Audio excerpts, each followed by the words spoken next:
many ingredients would you expect a rotisserie chicken to contain? Me, I'd expect one. One ingredient, chicken. Maybe some salt. That's it.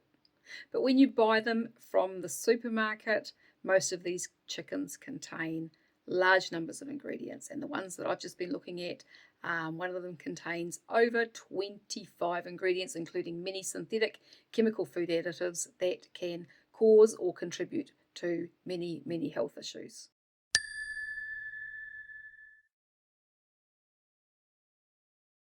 Hi there, my name is Sue. Welcome to my channel. I've been eating a carnivore diet for just over 2 years and I've had amazing benefits to my health.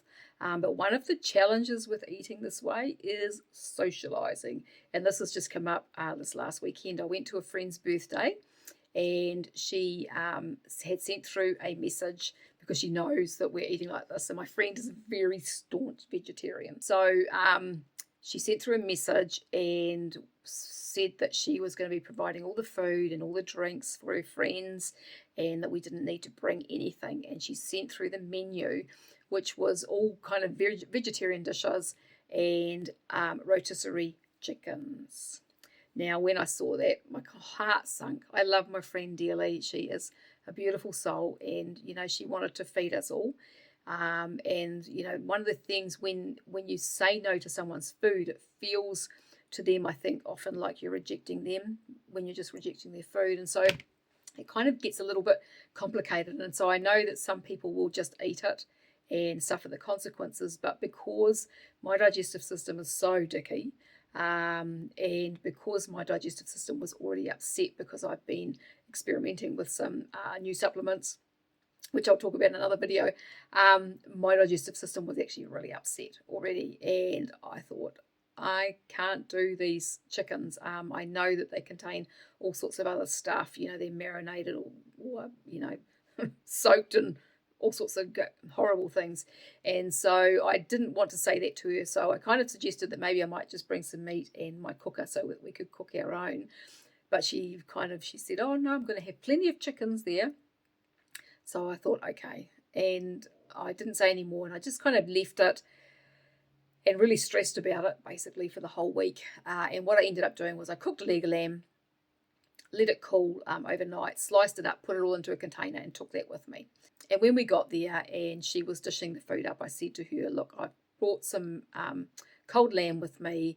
Can I put that out? Because I'm not sure that I can eat those chickens because they have some stuff on them that's maybe going to upset my gut. And she was fine with that. And so I put out the lamb. And it all went, you know, it went really well. But I didn't look at the ingredients on those chickens that night, but I was thinking about it this morning and I actually went and had a look to see what they contain. So the chickens came from Woolworths here in New Zealand. And so I jumped online and had a look at the ingredients to see what was in them. And this is what it says. Whole chicken, 97%. Seasoning, salt, rice flour, herbs and spices including chili, vegetable powders, onion and garlic, acidity regulator 330, wheat fibre, thickener 415, colour 160C, natural flavour, yeast extract, marinade, salt, mineral salts 451, 452 and 450, malted extract from corn, yeast extracts, vegetable powders, onion and garlic again, vegetable gum, natural flavours, food acid 262, herb extracts and smoke flavour. So this is the problem when people don't read ingredients. A lot of people don't read ingredients. They just buy their food and think that it's safe to eat, and when it's actually not. So let's have a look at some of these ingredients, the ones with the numbers and things on them, and see what they are and what they actually do potentially in your body. So the first one is the acidity regulator 330. Now that is citric acid, and some websites will try and tell you that this is natural. It can be. So citric acid is found in citrus fruits, but there is also a laboratory made version, and some of them are made from GMO ingredients. It can lead to tooth erosion, stomach issues, skin irritation, and allergic symptoms like the swelling of the face, lips, or throat. And it is produced by fermenting starches or sugars. So it's generally made from, like molasses, or it can be, different grains, wheat or corn, or that sort of thing. And it's fermented with black mold, so Aspergillus niger. So that's the reason why it can cause some people problems, I believe, as well, is because it's basically fermented with that black mold. I mean, I have a mold issue, so do I want to eat something that has an ingredient that's made from black mold? Probably not. And I don't think it's probably actually really very good for anybody. So the next ingredient, of course, is the wheat fibre. So those who are gluten intolerant, those people with Crohn's or celiac disease, bowel issues, where they can't tolerate gluten, they're going to have problems if they eat these chickens. And, for those most people that don't read the ingredients, especially someone who's been newly diagnosed with one of these diseases, they're going to go to someone's house and they're like, oh, we've got a rotisserie chicken. Yeah, fine, that's all good, because you don't expect chicken to have wheat in it unless it's stuffed. If it's stuffed, you might, but when it's not stuffed, you wouldn't actually think that it's got wheat in there, but they do. So the next one is thickener 415, which is xanthan gum. Now this can cause digestive issues and diarrhea, etc. I had quite a bad response to xanthan gum in a sauce that I tried just recently. This tiny little bit of sauce that I had, a sugar-free one, but it contains xanthan gum, and it really set my bowel off. Colour 160C, paprika extract. So eating large quantities may reduce the effectiveness of your taste buds, and it's this colouring is kind of generally recognised as safe on most of the sites that I looked at. It's been approved by the EU, but for some reason it's banned in Australia. It's also probably very high in salicylates because it's a concentrated version of paprika. So anyone who has salicylate issues is likely to have problems with this colouring. And then, of course, there are the natural flavours that are in this. One says it's a yeast extract, the other one doesn't say what it is. And natural flavours can be all sorts of things. Who knows what they are? They're often made in laboratories and proprietary kind of blends where they don't have to tell you what's in them. Mineral salts 451. So this is sodium tripolyphosphate. So it's used as a thickener and emulsifier. It's used to enhance the quality and texture of processed foods. It's also used in laundry and dishwashing detergents, grease removers, and as a leather pre-tanning agent. Yum. It is synthetic, made in a laboratory, and doesn't belong in foods. Mineral salts 452 are polyphosphates. So sodium phosphate apparently is an umbrella term that is used for a number of additives, and these are used to thicken, cure, and emulsify in foods, in processed foods. So I came across a website that said that side effects from an overdose of sodium phosphate may include vomiting, headache, reduced urine output, bloating, abdominal pain, dizziness, irregular heartbeat, or seizure. So that's obviously if you have a fairly large amount, but what are small amounts going to do? Could they possibly have similar effects on some people that are really sensitive? People with certain conditions should avoid taking it, and these include people with kidney disease, intestinal tears or blockages, colitis or slow-moving bowels, heart failure, or if they have an allergy to sodium phosphate, which you wouldn't know until you have it, and only if you recognise that that's what actually caused it. So that's all quite serious. People with kidney disease or these bowel issues or heart failure, if they don't know that they're supposed to avoid that additive and they're not looking at the ingredients and it's in the chicken, then is that going to cause them a problem? Possibly. 450 pyrophosphate. So it is a problem with gastrointestinal and kidney diseases, and it can also further the development of osteoporosis.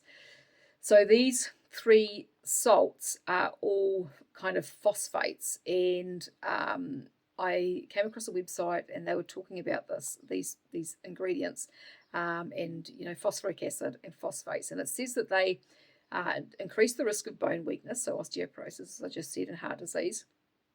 High phosphate levels in the blood are directly related to atherosclerosis, which is hardening of the arteries, and so may cause or contribute to heart attack, high blood pressure, and stroke, according to some researchers. Phosphates are also considered to be age accelerators, so they're going to make you old before your time, and they can increase the risk of many diseases. They can damage the intestinal lining and make it more permeable to bacteria, and they can promote chronic inflammation such as Crohn's disease and ulcerative colitis. So again, bowel issues. The suspicion that phosphates could play a role in behavioural disorders such as ADD and ADHD was long refuted until recent studies pointed to possible connections. And for kidney patients, phosphates are particularly dangerous. So with them, the body can no longer rid itself of toxins if your kidneys aren't working properly, and they can quickly accumulate and cause a variety of damage. So that's those 3 mineral salts are all phosphates. Maltodextrin, so this is not a sugar, but it is a sweetener and a carbohydrate, and is made from corn, probably GMO corn. It has no nutritional value, and it can impact blood sugar and may contribute to weight gain. So the yeast extracts, so the first natural flavour that's on there says it's a yeast extract, and the second one doesn't say. Yeast extracts contain usually about 5% glutamate, apparently, which some people are very sensitive to, and they may contain MSG. Yeast extract may produce allergic responses, so stomach discomfort again, skin problems for people who are sensitive or who are allergic. And then the last number on there is the E262, which is sodium diacetate. Now it's considered to be mostly safe, but it's a preservative and a flavour enhancer, but it may cause digestive discomfort, including bloating and gas. And it's thought that it may affect the gut microbiome. So with a lot of these additives, basically more research needs to be done on them. They've been given a GRAS rating by the FDA, which is generally recognised as safe, without really being tested or analysed. And the other brands of rotisserie chicken here in New Zealand are all pretty much the same. A couple of them are a little bit better, but I did have a look at them all. So the Woolworths Macro brand, which is Woolworths again, the same as the one we just looked at before. Macro is their kind of organic or free range brand, so the chickens are free range, not organic. And their ingredients are whole chicken, so 97% again, water, salt, rice flour, herbs and spices, includes chili, citrus fibre, wheat fibre, so again, not gluten-free, natural flavour, vegetable powders, onion and garlic thickener, carrageenan and xanthan gum. So carrageenan is thought to be carcinogenic, so it causes cancer, and then the xanthan gum again, which can cause gut issues, natural colour, so paprika, oleoresin, herb extracts, and smoke flavour. So really not any better than the other Woolworths one, slightly, but not a lot.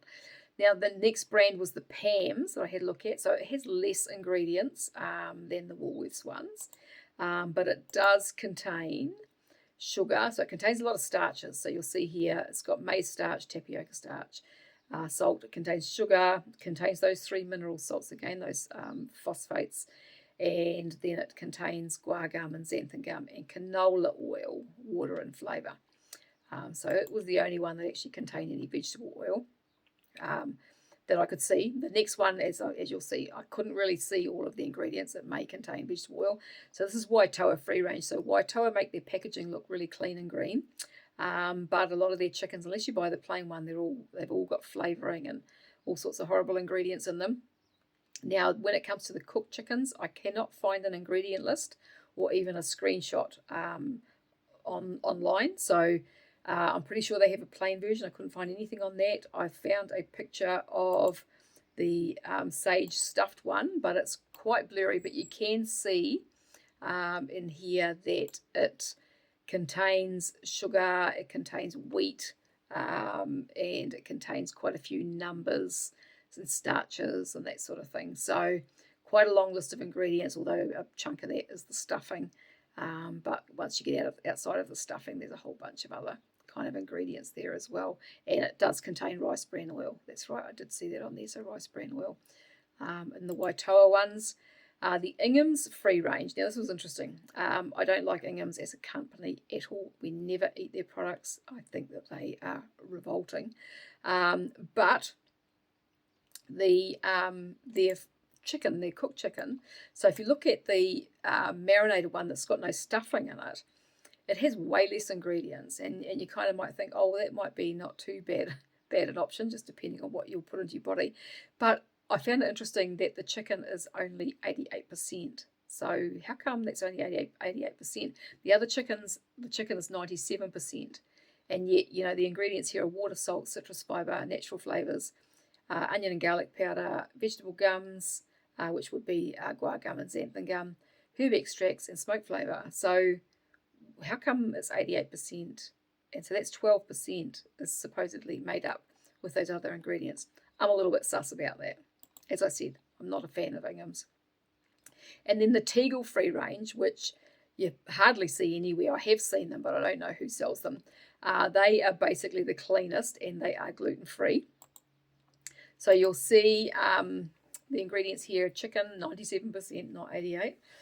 Sea salt, raw sugar. So they contain sugar, they contain pea starch, a natural flavour, and spice extracts of rosemary and marjoram. But as you'll see, they are at least gluten-free, and they contain way less ingredients than the others. So, as I said, for people who don't read the ingredients and who have health issues or have sensitive bodies or, gut issues that are going to react to some of these ingredients, they may actually not realise what's causing them, because as far as they're concerned, if they don't read the ingredients, they think they're just eating chicken. And a lot of these chemicals are made in laboratories. They're not food. They have no place on or in food, in my opinion. And like pharmaceuticals, no one's actually studying the effects of these chemicals when they're combined. So, it's like when people go to their doctor and they're getting multiple prescriptions for drugs and taking all these different drugs.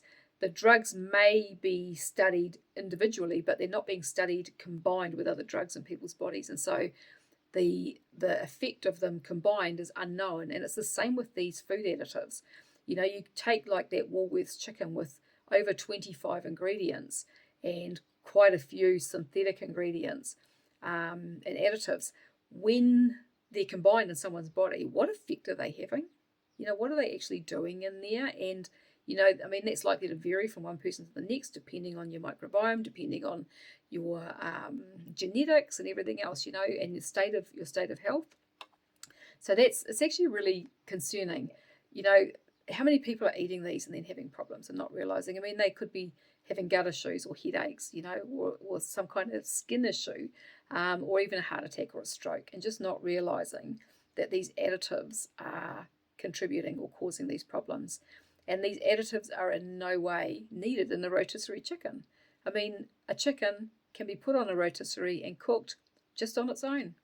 So why are these ingredients added? They're not needed, and why are they there? The moral of this is to read the ingredient labels, folks. I've been reading ingredient labels for years because I've had so many food sensitivities over the years, and I've learned that I have to read them every single time I buy those products, because the manufacturers will change ingredients. And so I've driven my husband nuts for years, because, when we were eating just a standard diet, I'd be going around and looking at different things, and I would read all the ingredients before I bought them to make sure that they were okay for me to eat, and to make sure that they didn't contain all this stuff, because that's been one of the things I've done for many, many years. Is if I was buying any kind of processed or packaged food, look at the ingredients, buy the cleanest version with the least ingredients, where hopefully I know what all the ingredients are and as close to something I could make in my kitchen as possible. And so that's what I've done for a very long time. The secret is to eat real food, and by avoiding these products, you're basically voting with your dollar. And if enough people do that, then these companies will eventually stop putting all this crap in their food products. We don't need these ingredients in our food, and we don't need them in our bodies. So that's my little rant today about the rotisserie chickens. If you like this video, make sure to subscribe and like and share with anyone you think might be interested. If you've got any comments or questions, pop those down below.